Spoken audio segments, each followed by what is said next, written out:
What's up, everybody? Welcome back to another episode of the Hypocritical AF podcast. I am your host, and in this week's special episode, we have the honor and the privilege of being joined by someone, his name is Duke Cooney, I should say a candidate running for South Sacramento. You gonna say it? Supervisor. Oh my guys. I was a little nervous saying it. I was just like, it's the first time we have someone like this, of this, stature here. So yeah. What's up, man? Hey, how's it going? Good. It's been many years. It's been many years. Yeah. It's good to catch up. Yeah, I mean, we met back, Sac State? Back in the day, you know what I mean? I Had a few friends here and there, good connections and everything with Sammy, and then look at us now. I know, both homeowners. Both homeowners, you know what I mean? Yeah, still young children. I know, right? You know what I mean? It's so crazy to see, just how everything grows and the evolution of everything, and many years removed, we could hang out right here and still be like, remember the past and everything and be like, look at us now. You know what I mean? It's awesome. And I feel like, too, growing up, at least for me, there were not a lot of people who looked like me who are doing what we're doing. Right. Having careers and having homes and families and being present in our families. It's just one of those things where we have to set the intention and just plow ahead. We don't know the path, but we know what we're gonna get to. Exactly. Super proud of you, by the way, Albert. Thank you. No, it's a good thing too. It's good examples to see and role models that again, it's something like our peers can see and just people around us, friends, family. They see stuff like this and it's just like, oh wow, you can really, put your mind to something or really just have a goal and just see it through.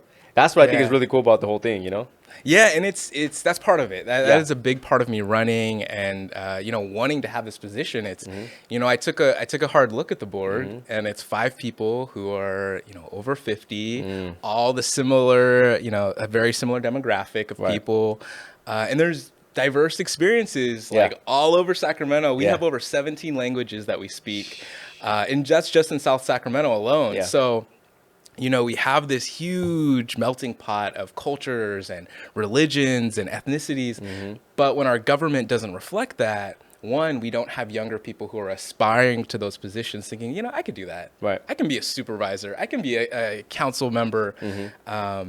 But for me, running and being serious about it and being not only a candidate but a strong candidate. Oh yeah. It means a lot because I've seen so many young people, especially young people of color, Black people, Latino people, Asian folks, they're like, wow. And there's always that second where they're like, I could do that. I wonder what it does. Can you tell me about this role? Maybe I want to do this one day. Yeah. It makes a difference. It does. Yeah. And it's, I didn't see those faces that looked like me, that looked like the people in my community up there running. So I decided to step forward, as someone who's in their 20s, someone who's a young parent. The types of conversations you can have are so limited when you don't have these diverse experiences to inform. I always tell people it's crazy that people who pass policy and get elected to these positions, and some of those folks don't know what it's like to make $20 stretch a week. And when you have to do that, you understand what it means to be in survival mode. You understand what some of these safety net programs mean for people. For people who get CalFresh, folks who are in the foster care system. These are life or death benefits. And when you don't put that kind of priority and you put a face to some of these numbers, you just kind of skate by. It's an important issue, but I don't want to deal with it right now. Right. So it hits home for you a little bit more. It's in that you can relate, you know what I mean? And it's tangible too. You literally can be the one that's like, been there, done that. Let me put my 2 cents with it. Exactly. You know what I mean? And I think that's one thing that's really big for it. And again, man, congrats to you with everything. You're for running, you know what I mean? It's still I'm still processing and everything, and just seeing all the the posts and all the campaigns for everything, and seeing your face and be like, wow, you know what I mean? Yeah. It's a good feeling for sure. But I want to know. So for the people that are listening right here, it might be a new audience. You might have some new eyes, some new ears that are tuning in, listening, and catching in with everything. Tell them a little bit more about yourself as far as your upbringing, and in chronological order, we'll get to where you're at right now. But just a little bit more about your background. Perfect. So I'm originally from Vallejo, California, about 45 minutes away. Yep. 30 if you drive fast. But I grew up in a single parent household, raised by my mom. the community I lived in, super diverse, really close-knit community, a lot of people of color, and a lot of people who aren't of color, but, I feel like we all lived the same life. Fam is fam. Fam is fam. Yeah, And that was just the atmosphere I grew up in. And when I graduated, I moved straight to Sacramento, like 18 years 18 years old, yeah. Moved into the dorms, had Sex day. just so many experiences at Sacramento State. It was such a growing moment. I got to live so many different lives. I ended up double majoring, so I did my degree in political science And dance, right? and dance. Right? Yeah. Listen, I'm not to cut you off. I don't have a bachelor's degree in dance, but I hit a really mean thizzle dance. Okay, Okay, that counts. Where I'm from, that means a lot. That's better than I got ballet my where I'm credentials. from. But go on. But yeah, and I got to live all those different lives. About halfway through college, I was like, I'm taking these dance classes. I want to create. Yeah. Maybe when I'm 60, after I live my career, I want to be a dance teacher, open a studio. For kids who looked like me when I grew up. I didn't have these opportunities until college to really see how different people lived, different people spoke, and the difference of upbringing. Sac State especially, you get a lot of people from the Central Valley, a lot of people from SoCal. And for me, from the Bay Area, I'm in this little isolated bubble, and I all of a sudden just get bombarded with all these different cultures and ways of thinking. And it was good for me. Yeah. It just helped expand my worldview. And so when I graduated, my last semester, I ended up doing an internship at the Capitol. Right. So that was my intro to the policy, legislative world. I got to see how you turn a social issue, everything from like homelessness to, how you improve home ownership, and then put it into paper, put it into a policy idea, write out the statute, figure out what parts of the law you got to change to get to where you're going. And again, there wasn't a lot of people who necessarily had the same upbringing, who understood what it is to kind of be and live in this survival mode. And it always bothered me a little bit. Like, these people who are passing the laws and making these deals, they don't know what it's like. Not good representation. Not good representation. There's a lot of special interests at the Capitol. There's a lot of, big business lobbyists who get in there and change the laws. And no one thinks about it. No one thinks to engage. Because, a lot of people, you fill out the ballot and you expect your representative to do the job. Make sure you don't have to worry about that. Yeah. And that's what politics is. That's how you're a good representative. You make sure that the folks that you're representing don't have to worry about that, because they have enough on their plate with their families and their jobs and trying to live life. But that's not the reality. The reality is you have all these special interests who get their way. 9 times out of 10. And so after I finished my internship, it turned into a paid position. And a year later, I ended up in the Senate. So it's the other side of the California legislature. Okay. A little bit of upgrade. Right, yeah. But again, I got to live this policy world and understand, like, what are the movers and shakers doing? Most people who are in their 20s, they're not worried about what the government's doing at the Capitol. Yeah. They're not like, I need to call in and tell my representative because this bill's going to, like, hurt me and hurt my family. You don't think about it. Yeah. Which really just got me more motivated to fill that position. So you saw that from that early. You already noticed something. It was like, was it something that was like planted, or you just like, you saw that and right away you were just like, there could be better, something could be better, whether it be representation or a voice? Exactly. When I was in the Senate, it was both of those. I saw people who, they were great legislators. Yeah. Dr. Shirley Weber, she's our current Secretary of State. Okay. A powerhouse of a woman. Ooh. Totally for the people. Shouts out. Yeah. You know what I mean? Just a social justice warrior. And for me as a staffer, I saw that and I was like, I want that fire. I need to just embody all of those good traits that no matter what it takes, the issue is what's important. Yeah. But there were so few Dr. Webers, so few. And that early on, I knew that I wanted to run for office, but I always had this thing kind of in the back of my head, like, oh, well, politicians are like 50 years old. They've had, 10, 20, 30 years of some kind of career.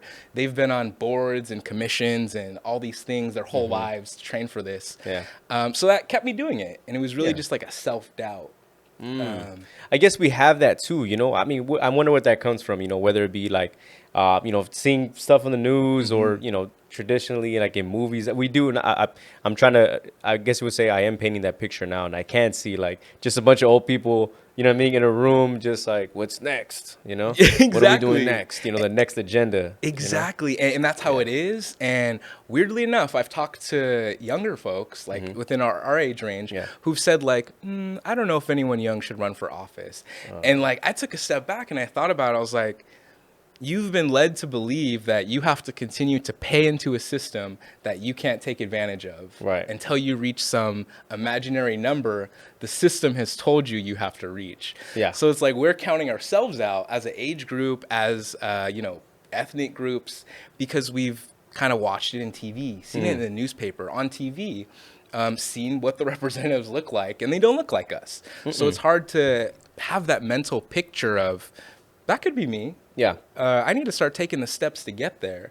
And for me, knowing the steps to get there, understanding policy and budgets and that world, but I can take the understanding of someone who did not grow up in the world, of having a career and having, owning my own home. This wasn't something that people I grew up with did. Yeah. I mean, it's more to that too. It's just like, if we look at, I'm not gonna say look at, but there is a lack thereof for examples around us, right? So it's like, it's tough for us, like I said, to look and be like, oh, this is something that's feasible or attainable, because there's a lack of representation.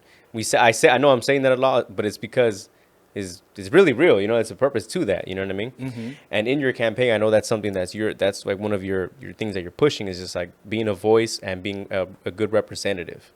So that's why I keep saying that too, for a reason, okay?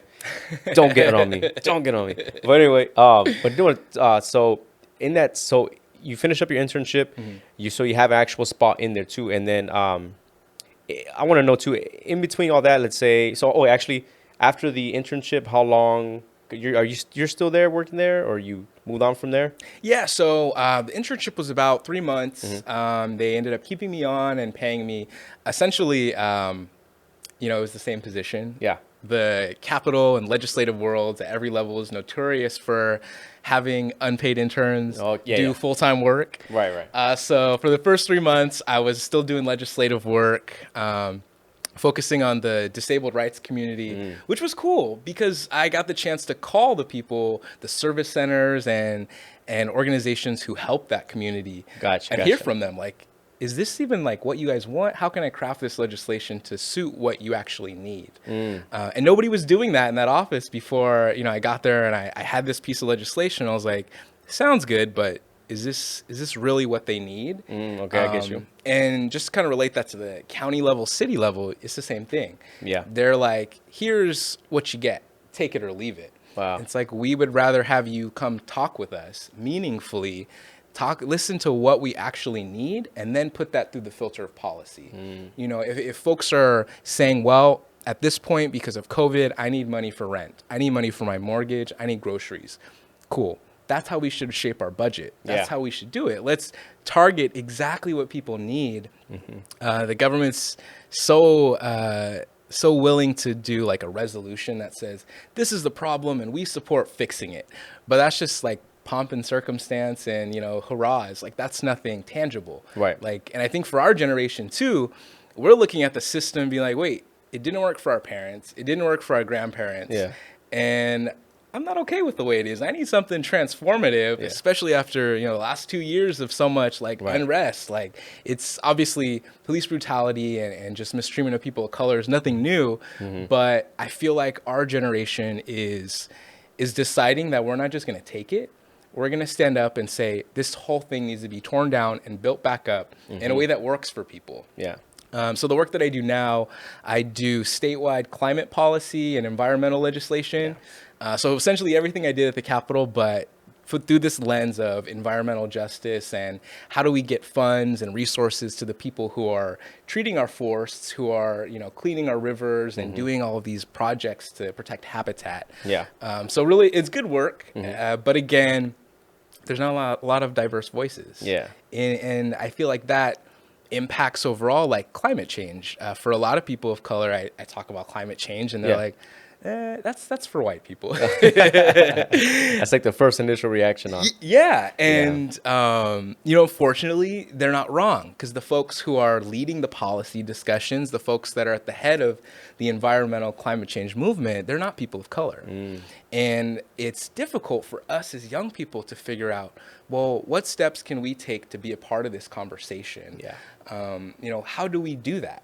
Because I've seen polling, and Black people in particular are more for environmental bonds, which give money to the environment, every election. So it's like people of color in general are for the environment, but we're just not, we're excluded from the conversation. Right. And that so the seat at the table essentially is not there. It's not there. Yeah. They want our vote, but we're not represented. And kind of like how I mentioned earlier, if you don't have someone who's experienced stretching $20 a full week, someone who lives in South Sacramento, there's some of the poorest air quality in Sacramento because of the way that the urban planning was 50, 60, 70 years ago. I think that we may not have had a hand in getting it to this point, but it's all of our responsibility at this point to take steps to fix it.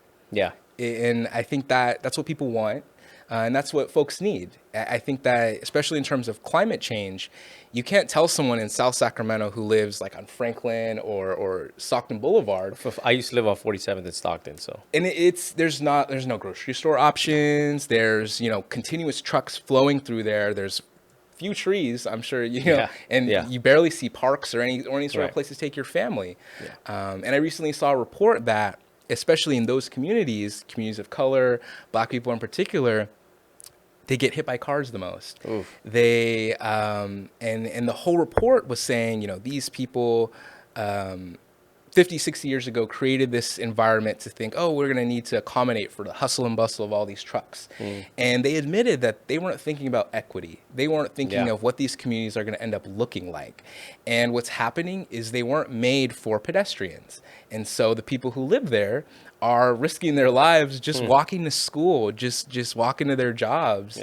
And it sucks. And in terms of what I'm running for, we have the city level, we have the county supervisors, and that's just the local level. And I really feel they have a responsibility to do something transformative. A few things here and there, a few widening of streets isn't going to change anything. Like, you need to change the whole landscape of South Sacramento to think of, would you send your kids to live there? And if not, how do we fix it so that you would want to live in that community with your family? Do we reduce the road size so that bigger trucks can't go through there? Do we add more parks? Do we add more greenery? I think that when I'm in Midtown and downtown and it's fall and the trees are beautiful, I feel relaxed. I'm not worried about what's going on through my day. You go around to the next block and it's just like, ominous, spooky, really. Like, it's just, you could definitely see the change in scenery, and it does affect, honestly, it could affect a person's mood too, right? Like, you could if you're walking this way, it's sun, it's nice trees, and just everything looks nice, and you walk into this area and it's just a little beat down, broken down. It kind of changes. At least for me, maybe it's just like from like post-traumatic stuff from like street stuff, but you're just like, all right, now I need to kind of watch myself here, or you know what I mean, or make sure this is like close by, so I definitely get that too. And those things add up. Like, we don't think about that, but you look at communities like that, and then you look at the lens of, well, there's high crime. Well, why is there high crime? People aren't happy. Unhappy people maybe are not the best partners, are not the best dads or moms, or hurt people hurt people. And I think that we can make just such scenic changes to the environment to uplift folks. And do it intentionally. We don't need more studies and more, written proclamations and all of that. Like, do something transformative. And ask people what they want to see. Don't just say, I have the best idea. I checked the box on all these listening sessions. Well, if at the end of all your listening sessions, only 50 people turned out. How are you going to make a decision for 300,000? No, that is true. And then, even specifically, like I said, you're a candidate running for, you're a candidate running for South Sacramento for supervisor. But I know one thing that I want to know too is I noticed that it says District 2. Now, I'm not the most intelligent person out there, especially when it comes to like zones and districts and all this. But Yes. what is the distinct the distinct identifier for District 2? Okay, so essentially every 10 years in California, we redraw our district lines. Okay. So essentially there are these little boxes that are shaped kind of funky, and those all have the same amount of people in all 5 districts. And right now they're redrawing that to say, well, the Pocket area should go with Meadowview, Stockton maybe shouldn't go with Pocket, maybe it should go in with a different area. So those conversations get had, and then you end up with districts. It's all independent. The government used to draw them. They don't do that anymore. They're average citizens who get to draw it. Average people can just turn in a map and say, hey, I think you should do this for District 2 because it makes sense. Yeah, you can get involved in the process. But yeah, so District 2 stretches from the Pocket area to Franklin Boulevard, that area. And it doesn't quite go to Elk Grove, but everything just above Elk Grove borders it. Okay, yeah. Yeah, and a little bit of Oak Park area. Okay, yeah. But District 2. but it's this huge piece of land. And all these different neighborhoods, and it's one of the most diverse districts. That's like a tough one to head on, right? District. I mean, it's just. I'm just saying, geographically, if you're speaking about those zones, and that's if that's what District 2 is, that's like a I'm just saying, not exactly everybody's gonna run to jump towards District 2. Exactly. And we've had the same guy in office for 8 years. 8 years now. He's running for 4 more. Yeah, and it's time to get out of there. It's about time. Okay, we need some new flesh in there. You got just the guy. Come on now. Duke Cooney 2022. 2022, let's go. Well, but that is true though. Like, I've heard you say on previous podcasts, it was just like, you get the same repetition of that guy, whoever he is. We won't say his name, but no, but it's just like, being there, that long, you might have like the old school state of mind. You might have repetitions, kind of embedded in your mind that, you might not know, so it's good to shake things up. It's good to get new, fresh faces in there and represent someone who's just like us, Yeah, I totally wholeheartedly agree. You have this old vanguard who's like used to doing things like, this is the toolkit. And they're saying, well, this problem's happening. Well, let's pull that same thing out of the toolkit every year.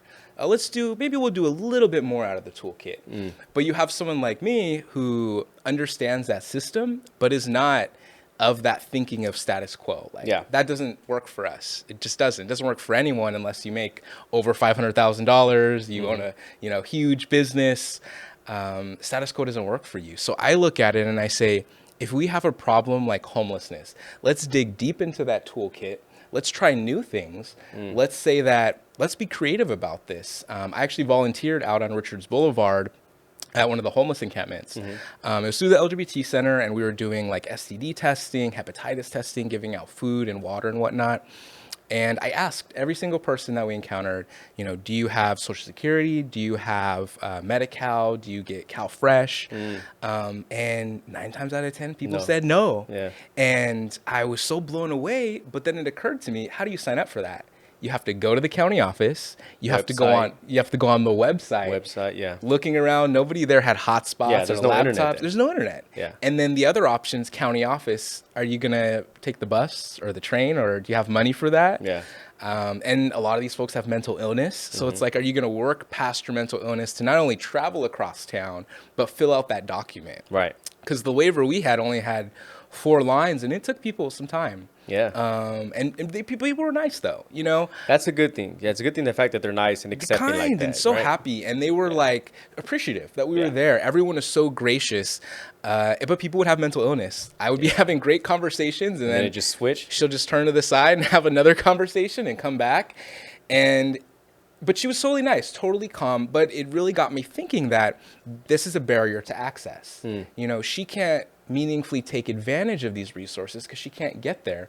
But for me, as someone who's younger, who's looking at the situation, I say, how transformative would it be to send social workers out there with iPads, sign people up for CalFresh, sign them up for these things that they qualify for, just as people living here. Yeah. Maybe set aside money from the county so people can get their birth certificates, social security card, IDs. Yeah. Make people feel like they're a member of our community. We just throw money at the situation. It's like, but that's not meaningful. It's more meaningful to, yes, give somebody a place to live, but give them information, give them a birth certificate, sign them up for these resources, get them a flow of food and shelter coming in, and they want to be a part of it. Yeah. I truly believe that people, if you give them the opportunity, they'll want to rejoin society, but it has to be on their terms, and that's pretty much the heart and soul of my campaign. Anyone can get up and say, oh, I'm going to combat homelessness. Oh, I'm going to improve public safety. But I want to do that from a community lens, from an anti-racist lens, Yeah. which pretty much recognizes that we have so many racist systems and institutions and ways of thinking that we don't even think about anymore because it's so ingrained in our society, and we grow up thinking that, yeah, of course, police should respond to domestic violence. Yeah. Of course, police are who I call when someone's having a mental health episode. But is that the best use of our resources? Yeah. For a domestic violence, in particular, can we reimagine that? Can we send out a social worker, a crisis negotiator, officer, something like that? peace officer? Right. Can we negotiate these situations and work them out without force? That was one of the big things, topics I would say over the past year. It came about more so like when the pandemic first hit in 2020 midway point, but more so this year. That was a big, topic that a lot of people were trying to, as far as, when I say people, I mean like other radio interviews, podcasts, or just conversations and topics that are being brought up. That was a big thing because they were saying, what's the I'm not gonna say correct way because we're still trying to find out, but it was like, what are the other options that we have for allocating these funds and sending, like I said, like you said, like for domestic abuse or domestic assault? What is another way we can go about this is fixing without actually having to send cops, or what are the other alternatives? So that I remember I've listened to a bunch of different arguments and topics and both sides and all that. And that was the reason why I said peace officer, because that's one of them that stood out for me. Like when someone had said that, and I was like, oh yeah, that makes sense. But also within that too, it's also like, hey, well, you have to actually have funds for that too. Yes. Right. That has to be funded. Because no one's going to do that for free, essentially. In a perfect world, I'm sure, but we don't live in a perfect world. It's true. And so another kind of side job I have, I work for Public Health Advocates, which is a statewide sort of social justice policy organization. So as part of my role with Public Health Advocates, we're reimagining what first response looks like. And it's a huge coalition of different community partners in Sacramento, in San Diego, and in Stockton. And we're, all from these diverse backgrounds. There's faith leaders, there's former firewomen or firemen, and community leaders. And we're thinking of, when these types of issues happen in our communities, how do we want them to respond? Do we need a team of police officers? Well, that might work for some people, but maybe not in a place like Sacramento where we've had so much tension with officers. Maybe we need to remove them from the conversation. And we're at the state, we're at the capital of the state, so it's like really highlighted. So all eyes are like magnified on us. Exactly. Yeah. And it is transformative, though, because sort of that conversation about status quo, it's hard for people to imagine that. They're so used to calling 911. When something goes wrong, for me, I think of 911. If I see something sketchy, if I'm like, in danger, 911 comes to mind. And part of our job is not only to put together a model of what, a mobile responder unit would look like, not only what a hotline would look like, but also how do we help people understand that there are alternatives that may be better suited, so that, maybe when we see someone having a mental health crisis, we know to call, 988 or 977 or whatever this alternative number, because we know that a mental health response unit's going to be out there, help them, get them the services. I think that right now some of us live in fear. Do I get involved and risk their life? Obviously not all officers are bad. I know a lot of great people who work as police officers in California. Same, but it's the fear. It's kind of like that indoctrination of what a candidate looks like. Oh, it's this, older person, usually not a person of color. Right. Same thing with first responders. It's like, well, we think of police, fire, EMS. But can we reimagine that? Can we say that when there's a shooting, for example, in our community, that police may respond, but also you bring in the community leader who understands the the gang interworkings, Right. who understands not only that first layer of this was a shooting, but that second layer of why did that happen? So essentially like a translator, right? Or Like a third party conversation, like exactly in the middle, like a moderator, something like that. Okay. And you think of this community, or even like the communities we grew up in, that would have been transformative, because it not only, has the feeling of justice, but it gets to the root of the problem. In our traditional model, you call 911, maybe they catch the person, maybe a person gets transported to the hospital, they live, they may not live, but that tension is unresolved. Yeah. That's going to be another incident soon, as payback, as retribution, as, I'm going to do this to you because you just did it to me. But when you have community get involved, and you have someone who is trusted by community to respond and work it out at a community level, you'll have better outcomes. Yeah. Which we need. It's just statistically true that the first response system we have does not work out well for people of color. Yeah. It doesn't. And it's a little tedious to point to every single, thing that could be wrong. Maybe it's racism, maybe it's poor training, maybe it's X, Y, Z. But the reality is there. And if that's the system, we need to change that whole system. Right. Because it's not working. And I think that particularly just people of color in general, we've really grown accustomed to just being okay with things. Even me growing up, my mom's white. She's not black, so I'm half black, half white. Right. But she didn't necessarily grow up in the mindset of, oh, I can be politically involved. I can be, all these things. She was definitely on the more cautious side of calling the police if anything ever happened, because that's the community we lived in. We knew what type of help they would provide, and we already knew that it wasn't the help that we wanted. Yeah. It wasn't something we were going to take advantage of. And that sucks, because you have a whole lot of people paying into the system, paying their tax dollars, their sales tax, buying things, and they're expecting the system to work for them. They're expecting to get exactly the same as somebody else would in a more affluent area.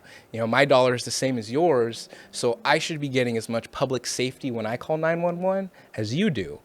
But that doesn't happen. No. And it's unfortunate, but for me, as a candidate for supervisor, as someone who works in this policy world and is actively engaged in those conversations, I understand that this needs to happen. We need to have people who are brave enough, politicians who are brave enough to say, we can transform the system. Yeah. We may not know what it's going to look like, but we know that it's not working, and we know that community needs to be engaged in the conversation, and the result needs to mirror what community is asking for.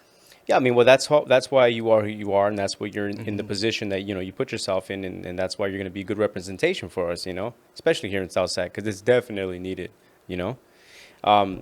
Question two though, so in this day and age, social media is like the thing, right? Like it's like unfortunately it's like you may not want it, but it's fortunately it's something that we have to like push this and promote this, and it's a form of networking on our side.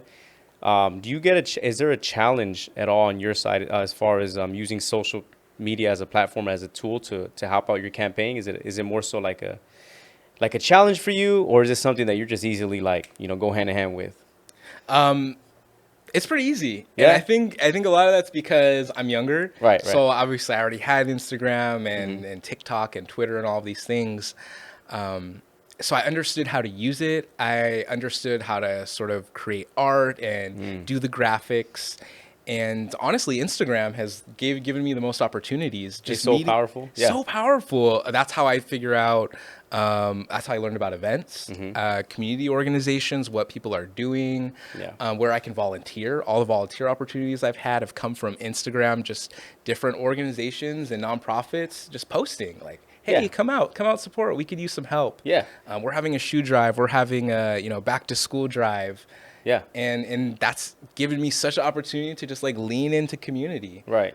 Because it's all at the access of my phone. Yeah. And you can literally use that to like see what's going on day to day or week to week, and what's going on with here. How do I engage with this, and how do I engage with that, And there's, like I said, the reason why I asked that too is because I know that me personally, I know that that's one advantage that you can have over fellow candidates that are running or people who are presently there right now, is that not everybody is, adjusted and has been so, social media inclined, I guess, if that's a word to say. They haven't grasped or they haven't been able to use it. So that's a big one. And the follow-up question for that too is, speaking about social media and everything, and then our young age and everything. I like to say young because I'm not that old, not yet, not yet.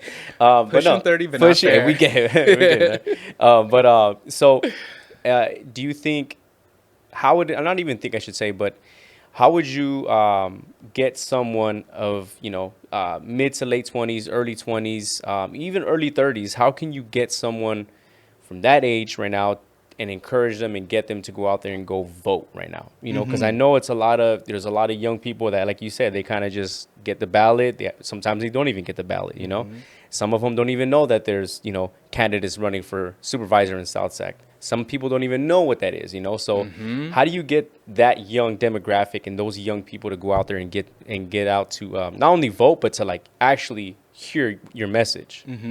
And I think that social media has given me all the tools I need. I'm engaging people who are, from 16 to 35. That's usually the age range that uses Instagram and social media actively. And it's speaking their language, speaking our language. It's so easy for someone to start talking about policy and legislation, and it just turns into another language. We can't even like comprehend what they're talking about. Yeah, it gets lost. It gets lost. And it sucks because it's important that people understand what's going on. It's important that people understand that their vote does matter. If everyone in their low 20s from like 23 to 28 voted just in South Sacramento, I would win in a landslide. Yeah. But we don't vote. And I think that there are a lot of reasons for that. We don't have someone that looks like us, who's our age range, that is running for office. That's a big one. Another big one is people don't feel part of the system because it's not giving them anything they need. It's more of a headache. And that's I would say the miscarriage of justice in government. And that's how these people continually get elected is people don't know what a supervisor is. People don't get involved with their local community and figuring out, oh, well, what did the board just do? The county board, for example, they just, almost passed an entirely new criminal justice agency, like lumping together the public defender and some other organizations. And it was wild because it caught everybody off guard. They were like, you're really going to create a whole new criminal justice organization with no community input and just leave it as a take it or leave it. And it's wild that this almost happened. They started to backpedal, which they often do when they're called out on these types of things. But that's the type of approach that these people were trained to have, that they've had through their decades on boards and commissions. It's, I know best. I can engage you. And, to your point on social media, when the fire first happened a few days ago, at least the smoke, and it was everywhere. It was bad. It was horrible. The air quality was horrible. And like some of my campaign team, we were messaging each other. We wanted to create, figure out if we could repost and say, oh, these are the cooling centers you could go to if you don't have air filters or a safe place. And the county didn't post anything on Facebook or Instagram or, You would think they would. You would think. That's like the first thing you would think. First thing, but I think it's because we're younger. We understand that you need to hit people where they're going to be. You can't just post it on the county website and say that's good, because even that is impossible to navigate when you need someone. That's one of the chief complaints I get. And we live in the 21st century. We need to upgrade these systems to work for us. For sure. Yeah, and when especially climate disasters happen, fires, we're getting so much smoke, it seems like every other week. We need to know where we can go. And we need to have those things in place and ingrained and have everyone the ability to access them. And that's the missing link with the county when it comes to every service. There's nothing creative happening. We have, like I mentioned earlier, 17 languages spoken. How many seminars and county workshops are in Hmong or Chinese or Vietnamese or even Spanish? Very, very few. So what does that do? Well, those folks don't feel part of the system. They don't know about these opportunities and resources, so they don't take advantage of them. And that impacts overall outcomes, you know? how many people of color become homeowners, who has opportunity for some of these small business grants and contracts that come up. Oh yeah, there's so much stuff. I mean, you know it too, being a fellow homeowner. Yeah. There is so much stuff that's, a lot more easier, I would say, than what we think. Traditionally speaking, it's just like it's at least generation and generations of being like it's impossible, or you have to have this and you have to have that. But the more you look into a lot of the stuff, you find out it's not that, I'm not gonna say that bad or that hard, but it's there. I agree. Yeah, I didn't it's know there. I qualified. Yeah, and I it's just there. randomly did a first-time home buyer seminar, and they ran the numbers, and they're like, "Well, you can get a home between this price and this price." Yeah. I was like, "What?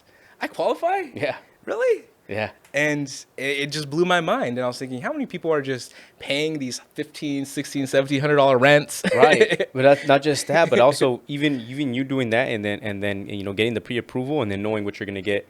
Even that is already 3 steps ahead of someone else. Because there's Yeah. people that don't even have the ambition, or even that don't even make the consideration to be like, that's not even possible. You know what I mean? Yeah, Which and is crazy.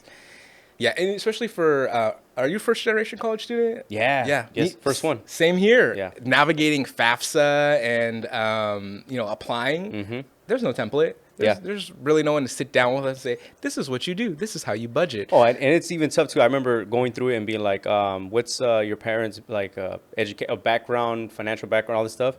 It's tough. Like I was sitting there like my mom didn't, she didn't go to school. And I'm like, I can't put that. And it was like, she doesn't have this job. Okay, so I couldn't put that. So Yeah. navigating through that too, even that alone was already like, It's stressful. Jesus, I'm almost, I need the money, but I was like, I'm out, mentally, Yeah. but I know I had to get it. But that is a big thing though too, and it is Yeah. stressful. And people I know a lot of people who are like, yeah, I want to go to school, but I'm going to save up first. I can't afford it. Yeah. So they already count themselves out. Yeah. They don't think, oh, well, I can take a loan, but I can also apply for these scholarships as I'm going. I want to be, for example, there's a program now, a grant program for Black women who want to be midwives. So the government's going to pay if you were identify as African American, you're a woman, you're trying to be a midwife. Oh, that's cool. They're going to help you. Oh, that's cool. I did not know that. Yeah, and I just think of, well, if they want to really help the workforce, let's replicate that program for, multiple ethnicities, Yeah, multiple yeah. professions, and then let people know where they are on social media. If you need to go to nail salons, if you need to go to barbershops, community grocery stores. Right. I really think that a lot of these resources needs to go to where folks are at. Yeah. Because they're never going to take a look. Yeah. I was just by chance that I ended up in that homeowner seminar. Yeah. But for a lot of folks, they don't have the opportunity. That's so they true. just kind of go under the radar and sort of accept how things are,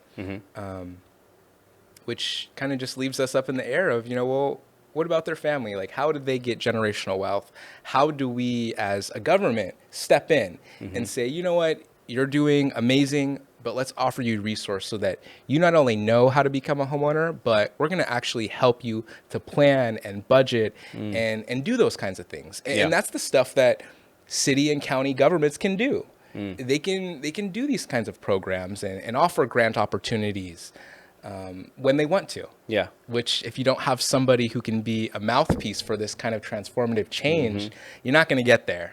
You can only advocate and tell them to do the right thing for so long before you say, you know what, if you're not going to do the right thing, if you're not going to actively be engaged in community and there for us, you need to step aside. I think that we've moved beyond the time where we need these lifetime politicians who are part of the game. They're so caught up in that world, they can't take a step out and think of, wow, this is going to really impact people.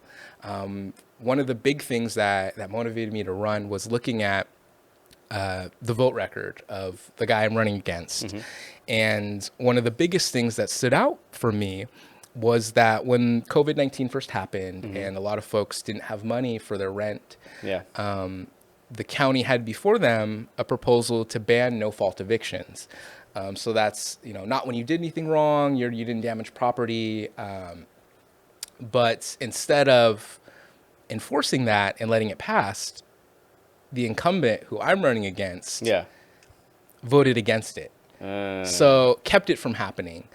And there were people talking at the hearing about what it's going to mean for them, about they're going to lose their homes and their families have nowhere to go. And I just kept That's thinking, scary. it's scary. That's so scary. And I just, if a mother stood in front of me and said, I just need you to vote yes, because it's going to keep me in my home, it's going to keep my children safe. How dare you say no to protect what? People who are funding your campaign? Yeah. It blew my mind, and it just reinforced the idea that we need people who are for the people. We need folks who are going to be there when it counts every time. For sure. I mean, even on that, to stick with that, as far as, what the supervisor role on the board, correct me if I'm wrong, but does that board represent or consist of 5 people? Yes. So it's 5 people.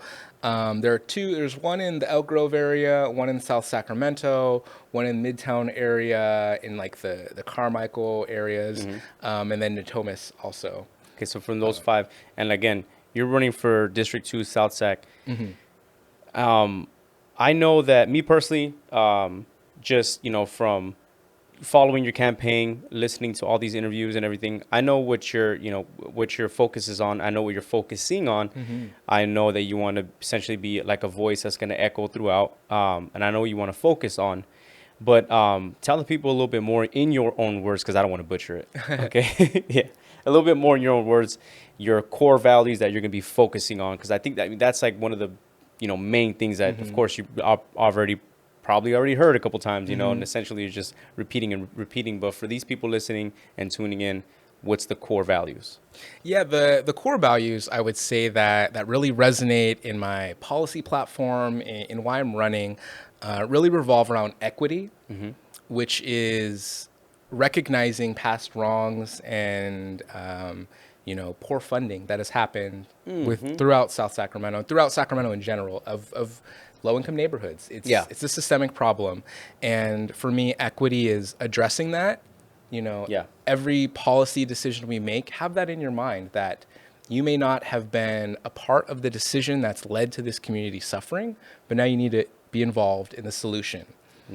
So that is number 1 for my campaign. Community, really focusing on engaging people of different backgrounds, of different professions, of different socioeconomic statuses, and really getting a feel for not only what people want to see in their community, but what types of things do they want to see? What does public safety mean to them? What does climate justice mean for them? How do we get that to them? Does that mean adding a park? Does that mean reshaping how we have people respond to domestic violence, to petty theft crimes, property crimes? Would they like to see something different? And then giving it to them. And equity and community are pretty much the 2 central core values. I have the policy background. I have the understanding of the statutes and the legislation, but anybody can do that. Anybody can just throw a policy, decision together. But when you approach it from a place of addressing those past wrongs in a very intentional and thoughtful way, and letting community choose those results, you really end up with better outcomes. And you really end up with a holistic solution that will not just do the job, but will do it in a way that people want to see in their communities. And for me, in terms of housing, that looks like having homeownership seminars and partnering with community nonprofits to offer our community just a list. These are all the resources you have at your disposal. Even if you don't qualify now, let's set you up with a planner so that you're set to go. And for homelessness, for example, it's responding, like I was saying, with iPads and with compassion and really intentionally. It's so easy to just pay a group of workers to go out and do a cleanup, or worse yet, do a sweep. When they just pack up and get them to go. It's terrible, because that type of solution kicks the problem down the road to the next part of Sacramento that has to deal with it. It does nothing to address why folks are in there to begin with. Isn't that, not a control? I'm sorry, but no, you're fine. Wasn't that happening? Wasn't like Dixon or Dixon was doing that, right? Sacramento has been doing it all year. But yeah. But I remember hearing about that, though. It's happening all over, and it's becoming more common, and it's horrible because people are not humanizing. Yeah. You know, you're not thinking of these homeless folks as your cousins, your brothers, your parents. Yeah. So they're just a public safety problem. They're just a public health problem. So now we have authority to remove you from the community. And that does two things. That removes trust. Yeah. That removes faith from the system. And another thing, it puts these officers in a horrible position. Yeah, because now they look like the bad guys, and then they have to be I can only imagine how much stress and pressure that really puts on you, having people cry and scream and say, these are my belongings. Yeah. This is my world, and you're just going to throw it away. Yeah. And that's their job. It's tough. It's tough. And I really think that reimagining certain aspects of public safety, including homeless response, is imperative. And it's not just going to do justice for our officers, it's going to do justice for our unhoused community who are asking for solid solutions. Yeah. If you're not going to be bold enough to make sure everyone has a house, make sure that there are mobile showers that people can take advantage of. At a minimal, right? At a minimal. I saw that. And when I was volunteering, I saw mothers and children and elderly folks, and I was like, these people don't have access to running water, to showers, to restrooms. It's tough to watch. It's tough to see. Tough. It's tough to even take, your siblings, kids, whoever around, and then kind of explain that, but act like they're not there, but they're there, and kind of, you know what I mean? It's definitely tough. It's tough for sure. I had that experience when I was in Cesar Chavez Park. And my daughter, she looks over at a homeless person sleeping under a tree, and she says, "Daddy, he's sleeping." Yeah. And it just broke my heart. Yeah. Because I was as a parent, that one. I'm going to have to explain that to her. Yeah. And how am I going to explain that to her, that in the richest nation on earth, we have people suffering in absolute poverty. Yeah. In the state capital of, one of the top 10 most robust economies in the world. And downtown. Downtown from this center of politics in the capital, we allow people to lay their heads at the steps of these buildings and walk by them. Every single day. That when I did my internship, that was the first thing that I noticed walking up those steps of the Capitol. How beautiful it is, but what a dichotomy there really was from the people around here who have absolutely nothing. And I just think of all the politicians in their suits and their fancy dresses and expensive cars coming in, and I know you see this. Yeah. How can you see this day in and day out and vote against things that are going to help them and not say that at the bare minimum, you deserve a warm shower, you deserve food, you deserve a place to lay your head where you're not worried about being harmed. Yeah. And it needs to change. And I really hope that I can be a part of this. My one seat on the Sacramento County Board of Supervisors is not going to change every systemic problem, but it will change the board. That's good. It will change the conversations that are had, and I intend to force issues out. If you're not going to support transformative change, say it. Choose a side. Yeah. And that's been their silver lining for so many generations, is that there's no one on the board who's I'd say brave enough to step forward and say, hey, we're not doing the status quo anymore. We're past that.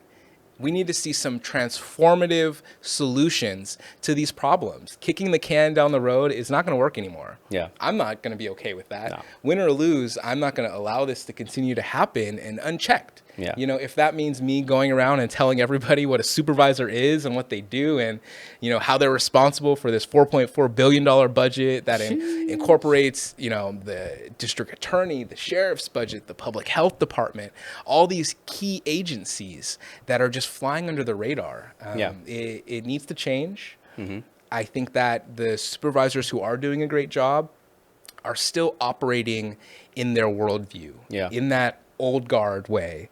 We have one supervisor retiring, and he served over 20 years as a supervisor. Damn. And before that, he was 17 years as a staff member for the previous supervisor he took over for. Jeez. So you have somebody with the same mindset, the same political beliefs for almost 40 years. Okay, man. It's about that time. It's about that time. It's about that time. All right. And the incumbent I'm running against, I don't think he should serve in that role for another 4 years. It's about that time. It's about that time. Yeah. And it's nothing personal. It's nothing about their character. It's just about democracy. Yeah, I mean, it's not just that; it's just evolution. You know, it's just Yeah. everything's growing. There's new problems. There's new problems that could potentially have new solutions. Exactly. And we're at that age where, as 90s babies, Mm-hmm. we have our toe in the old world before computers. We Right. have our foot in the iPhone, iPad technology boom Yeah. because we were Come on now. so we bring with us all of those lessons Yeah. and mindsets of the past, but from the understanding that everything needs to be modernized, Mm-hmm. and not just modernized, but in a very intentional way. And I mentioned anti-racism before. Yeah. Totally new concept to me, I will say, but it's really an active, conscious decision to say that in your thoughts, in your words, in your actions, you really intentionally try to be anti-racist. And what that means is being anti-sexist, anti-homophobic, anti-immigrant. It's looking at people as they are and saying everyone is equal and they all deserve access to the same resources. They deserve the opportunity to say what they want and what they don't want. It's operating from a lens that we need to work on equity and get people to a point where we truly are all equal. For me, anti-racism isn't saying that, oh, you have to be colorblind. It's saying, yes, we have to be colorblind, but right now we need to work on equity. Yeah. We need to get people to a place where the homeownership is equal, no matter what you look like, what gender, whether you were born in this country or not, whether you're, a transplant from the Bay Area to here, geographically wherever, but it's giving people the same opportunity and then doing the things you need to do to get there. It's the Board of Supervisors, for example, did a resolution, which is just like a proclamation that says, we're against racism. That's fine, but where's the teeth? Yeah. I need to see that in the budget decisions. I need to see some statutes that reinforce the belief that you just said. Yeah. I need to see some equity that is going to help people get to a level where they can stand for themselves. And that's just, it's central. It starts with this supervisor seat, but I'm hoping it ignites people in our demographic, people in our age, people who want to see progressive change. It can happen. These are exciting times, people. Yes. These are exciting times. And shouts out to you. Oh, I also want to say too, congrats. I didn't know, but I never formally got to congrats you and your hubby. Thank you. Come on now. Yeah. I also saw that you officiated a wedding. Yes. What's this? Hold on, real quick. Just a quick little summary. How did that happen? How did that come about? So a friend of mine was getting married, and she posted on Facebook like, "Oh, if you didn't receive an invitation, let me know." And I was like, "You're getting married?" So I messaged her about it, and she's like, "Yeah, well, we're just gonna go to the county courthouse." Yeah. And I had gone through training to be an officiant like a year before, just for fun. Yeah.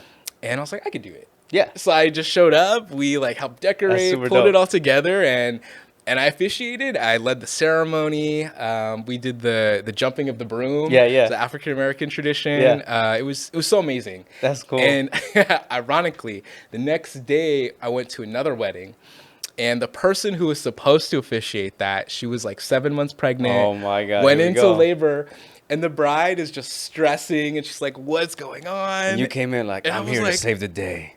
I can do this. I just did this yesterday. Yes. Again, it was amazing, totally off the cuff, but it was so much fun. That's cool. It's just to see how excitement and how hopeful, and to see how in love these couples are. That's amazing.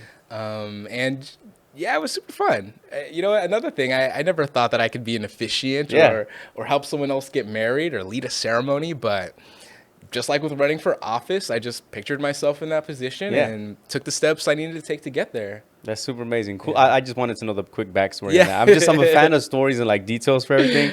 So I just wanted to hear that one. Yeah. But no, like I said, congrats to you on that. Congrats to you on officiating and even having that training to do that. Yeah. Real quick, we're getting ready to wrap this up because I know it's getting late and everything. Two last things. Yeah. One, let's wrap up with letting the people of Sacramento and South Sacramento specifically to get to know their candidate a little bit more, okay? Give us 3. I'll keep it short. We'll do 3, okay? 3 things that nobody knows about you. Ooh, that is a good one. Okay, 3. Or a secret talent thing or any 3 things that no one knows about you. Okay. I've been to over 25 countries. Ooh, that's more than me. Okay, that's more than me. Um, Actually, that's probably more than like 90% of the people that are listening. So, okay, that's one. um, I was the drum major of my high school marching band. Okay, Yeah. drumline part three. What's up? What's Yeah. up? Okay, I like that. That's cool. Yeah, it Okay, was cool. In Vallejo, it was cool. It's okay. not what you see on TV as Shout out much. 707. Yeah, 707, say it backwards. Okay, So number three. number three, I lived in New York City, in 6 Brooklyn, months. 6 months. Okay, so after I worked at Capitol, at the end of that session, I decided that I wanted to move to New York City and go to law school there. Yeah. So I up and moved, found an apartment, found a job. I made it happen. I was living in Crown Heights in Brooklyn. It was amazing. It was so much fun. And then the winter hit. And it Yeah. was miserable. Like That's why I can't do it. it's so bone chilling cold and uncomfortable. People are a little grumpier. They say that when it hits your face, they say like it hurts. It's It's the cold that it hurts. touches your soul. Yeah. and yeah, I couldn't do it. And I started to think of my plan B. So I applied to McGeorge. I'm doing my last year actually of a law program. law program, right? Yeah. Gonna be graduating this next year. Hey, snaps. Yeah. Hey. But yeah, living in New York was super fun. But I had a lot of time to reflect on where I was going, what did I want to do in the next 10 years. And I had just spent almost 5-6 years in Sacramento. And Yeah. I was thinking like how great of a place it is. You know, Yeah. we have so much culture, so much art. You can do dance. You have the Capitol. You have downtown, midtown. You drive a couple hours north and you end up in the wilderness. You drive a couple hours south, you end up at the beach. It's such a unique melting pot. Yeah. You can randomly go to the Target and Find so much. and then run into people that you Yeah. don't even know and have like half-hour conversations about nothing. You don't have those experiences in New know. York. I tell people that come to visit and just like friends and family, I go, dude, I'm like 2 hours within anything that I wanted. What do You you know? want? We got it all. It's Yeah. California. No, that's dope, man. That's really cool, man. So those are Yeah. those are the three things. Yeah. To get to know Duke, okay. So lastly, man, just to wrap this up, final words, final thoughts, anything, last little message you want to give to the people. February 22, June June 7, 2022. June 7, 2022. Yeah, still I a don't know long why way I said away. February, but still a long ways away. But final thoughts. We have such a unique opportunity in this upcoming election. One, to change the makeup of the people who go out and vote, to show that younger people do care, to show that more diverse people do care about the process. And when that happens and we show them that we are involved, they have to take notice. They have to change up the way they approach things, the way that they give us solutions. And it's not only voting, but being a part of the process. I know it's tough to sort of think outside of your world when you're stuck in this position of survival, when you're worrying about where your next paycheck is coming from, where your next meal's coming from. But it's imperative that you register to vote. It's imperative that you stay actively engaged. I'm going to be doing my part all along the campaign trail to, make my voice heard, raise these issues, and change the narrative. But I definitely need people to be a part of the process. I need people to be volunteering for me, to donate, to like and share and comment all of the different things that I'm posting, and just be actively engaged. Yes. I really think that we could change the game. And I intend to be that person and do my part. And if there's ever anything that someone wants to see in their community, if there's ever something that they want to weigh in on, my Instagram, Duke4Supervisor, Duke Cooney 2022 at gmail.com. Shoot me an email. I'm happy to set up a Zoom or chat. I've had so much positive feedback and so much positive interaction. Just having those one-on-one combos with people who've been here forever and never saw their elected leader come out and say, hey, if you want to talk to me, here's my email. Yeah. And then follow through with that and make those meetings. So be a part of the solution. I'm going to do my part. Thank you so much. He's got my vote. He's got my, and let's not forget, he has a dance major. Okay, he'll dance you up. Okay? Yeah, it is. All right. Yeah. And if you ever want to take a course, we're going to have a dance fundraiser coming up soon. Hey. A lot of folks, a lot of Sac State alumni will be teaching. Doing a mean thiz dance. A mean thiz dance. Maybe we can get Albert to teach a course I'm on there. the I'm thiz there. dance. Okay. Y'all know what's up. But, Thank you so much. Thank you guys. Again, Duke Cooney 2022. The future supervisor of South Sacramento District 2. Y'all heard it here. Probably, I was going to say first, but no, it's a campaign trail. So it's going to hear plenty of times. But thank you again for coming on. Thank you so much, Albert. Y'all stay safe. Peace.